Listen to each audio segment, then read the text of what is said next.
ሴት ልጅ ግዴታ ነው መንከባከብ አለብህ ብዬ አስባለሁ። እኔ ከዚህ በተጨማሪ ደግሞ ሴት ልጅን ሴት ያረጋታል ብዬ የማስበው ነገር ምን እንደሆነ ታውቃላችሁ?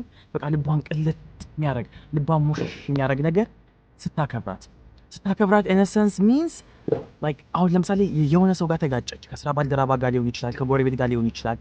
በዛ ግጭት ውስጥ አንተ ከደረስክ ማንም ጥፋተኛ ሆነ ያንተ ገርልፍሬንድ ወይም ሚስትህም ጥፋተኛ ሆነች ያችኛዋ ሴት ለአንተ ገርልፍሬንድ ነው ጠበቃ መሆን ያለብህ።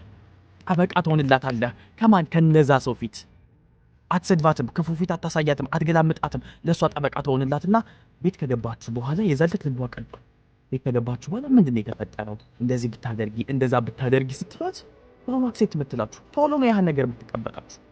ደካማ ጎኗ ነው፣ ምንም ማድረግ አይቻልም።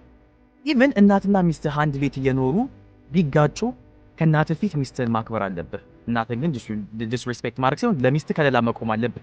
ከዛ ተወስድና ስትረጋጋ ሚስትህን አሰርገህ ስታከብራት ያንተን የምትለውን ነገር ለመቀበል ዝግጁ ትሆናለች። that's it። እንደዚህ ቢሆን እኮ እንደዚህ ብትሆን እኮ ትልቅ እኮ ናት እንደዚህ ብትላት trust me ከአንተ በላይ እናትህን እሷ ታከብራለች። that's it። ይቅርታ ግን ደካማ ጎናችሁን ስለተናገርኩ። ወንድ ልጅ ካከበራት ሴት ልጅ ሴት